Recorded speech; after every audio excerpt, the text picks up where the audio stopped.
জুলাই গণঅভ্যুত্থানে খুলনায় নিহত ও আহত হয়েছেন অনেকেই।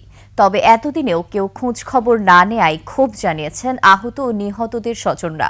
এদিকে ফ্যাসিবাদী শেখ হাসিনা ও তার দোসরদের ফিরিয়ে এনে বিচার নিশ্চিতের দাবিও জানিয়েছেন তারা। শেখ জুয়েলের ক্যামেরায় খুলনা বিভাগীয় প্রতিনিধি মহেন্দ্রনাথ সেনের প্রতিবেদনে ডেস্ক রিপোর্ট। টিনের চালার আধা পাকা বাড়ি, গোলপাতায় ছাওয়া রান্নাঘর, ছোট্ট এই জায়গায় বসবাস জুলাই আন্দোলনে শহীদ সাকিব রায়হানের মা নুরুন নাহারের। ছেলে হারিয়েছেন 4 মাস। এখনও মোবাইল ফোনে ছেলের ছবি আর ব্যবহৃত জিনিসপত্রে খুঁজে ফেরেন আদরের সন্তানকে। সাকিবের কথা উঠলেই বুক ফাটা কান্নায় হয়ে পড়েন বাকরুদ্ধ। যদি সেই সময় চিকিৎসা হইতো আমার ছেলে মারা যাইতো না।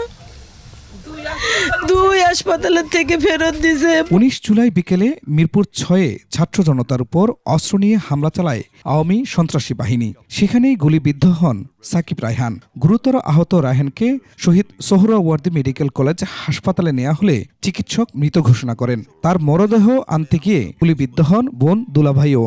ওই জায়গা থেকে আমার আর মেয়ে আবার শুনে পরে ওরা আবার গেছে, যার পরে ওদের লাশ দেখতে যায় না। সেই পুলিশের সাথে ঝগড়া তক্ক কিছুতেই যাইতে দেয় নাই সেই শরৎ দিতে।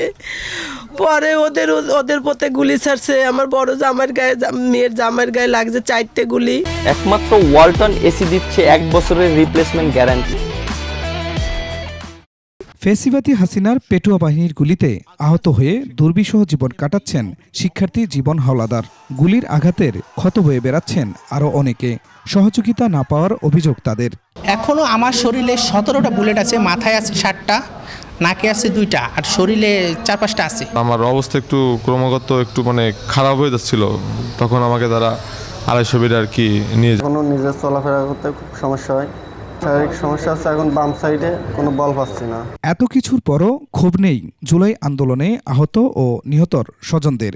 চাওয়া একটাই, গণহত্যায় জড়িতদের আইনের আওতায় এনে দৃষ্টান্তমূলক শাস্তি। আমরা মারা চাই যে হাসিনা জানি বিচার হয়।